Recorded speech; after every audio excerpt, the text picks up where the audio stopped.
मुख नरक में क्या होता है, बोलते हैं कि केवल वहां सुअर रहेगा, वो भी एकदम उनका जो मुख रहेगा अत्यंत नुकीला रहेगा, तलवार के धार जैसे सुई जैसे रहेगा। ऐसे नरकों में जाकर के आपको फेंक दिया जाएगा। वो लोग आकर के जैसे डॉक्टर सुई लगाते हैं ना, वो लगाते रहेंगे, तड़पते रहिए, उछलते रहिए, कब तक? एक कल्प तक, या आपके शरीर में जितने रोवा है तब तक। ये समय जब व्यतीत हो जाएगा पुनः आपको ऊपर लाया जाएगा। उसके बाद में कहा गया कि जो व्यक्ति खटमल, सर्प, बिच्छू, गिरगिट, अन्य जीवों को देख करके तुरंत मार देता है। देखिए मच्छर को भी बोला गया है, जो व्यक्ति थोड़ा सा शरीर में आया ना कि मार दिए, उसको मारने से भी पाप लिखता है। तो जो भी व्यक्ति इस, बहुत सारे लोग क्या करते हैं, मच्छी व्यर्थ में बैठे हैं और मच्छी आएंगे तो ऐसे ऐसे मारते रहेंगे। उनसे पूछेंगे भैया क्या हो रहा है, बोला आनंद आ रहा है। बोले ऊपर भी आनंद आएगा, तुमको जब मारेंगे ना लोग तब समझ में आएगा।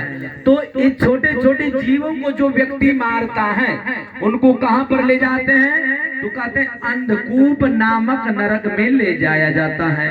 वहां पर क्या होता है, केवल अंधकार ही अंधकार रहेगा। नीचे खाई, ऊपर पहाड़ पर ले जा करके उस नीचे खाई में जाकर के गिराएंगे।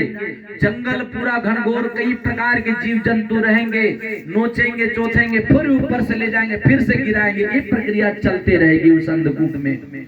उसके बाद बताया गया कि जो व्यक्ति भोजन में पंच बलि नहीं निकालता, जो भी व्यक्ति भोजन बनाता है, देखिए पितृदोष क्यों निकलता है, क्यों मिलता है और हम क्यों परेशान होते हैं।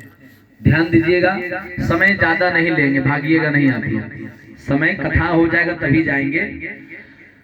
पंच बलि कहे तो जैसे माताएं हमारी भोजन बनाती हैं तो नियम है कि पहला रोटी और लास्ट की रोटी और मध्य की रोटी किसको दिया जाए।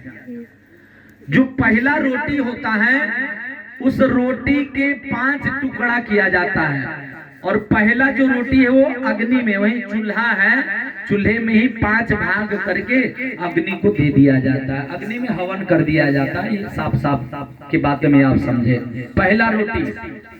और अंतिम का जो रोटी जिसको हम लोग पिछलका रोटी कहते हैं, इसको मत खाना पीछे वाला बुद्धि आएगा, वो रोटी, वो जो रोटी होता है वहां गौ के लिए, उसमें से भी 5 टुकड़ा होता है। एक टुकड़ा गाय को खिला दिया जाता है, एक टुकड़ा कौवे को दे दिया जाता है, एक टुकड़ा चींटी को दे दिया जाता है, और एक टुकड़ा कुत्ते को दे दिया जाता है, और एक जो टुकड़ा है वह अपने पितरों के निमित्त होता है।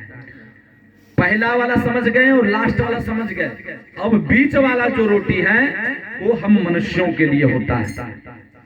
जो प्राणी इस प्रकार भगवान को भोग लगा करके गौ के लिए हिस्सा, गौ के लिए अंश नहीं निकालता है, कौवे के लिए, कौवा हमारे पितर के स्वरूप में होते हैं, कुत्ता जो होता है वह भी हमारे पितर के स्वरूप में ही होते हैं, चींटी जो होते हैं वो भी हमारे पितर स्वरूप में ही होते हैं। इन सबों के लिए जो प्राणी अंश भोग नहीं निकालता, या तो आप इन सभी के लिए ना निकालो, लेकिन जो भोजन आप बनाए हो उस भोजन को ठाकुर जी को एक बार भोग लगा लो, तुलसी पत्ता डाल करके खाओ, तुम ही निवेदित भोजन करही। यह भाव से, हे प्रभु मैंने आपको ये निवेदित किया, आप इस भोजन को ग्रहण करें। प्रभु प्रसाद पट भूषण करही, ये आपका प्रसाद है, इस प्रसाद को आप ग्रहण करो, कोई दोष नहीं लिखेगा।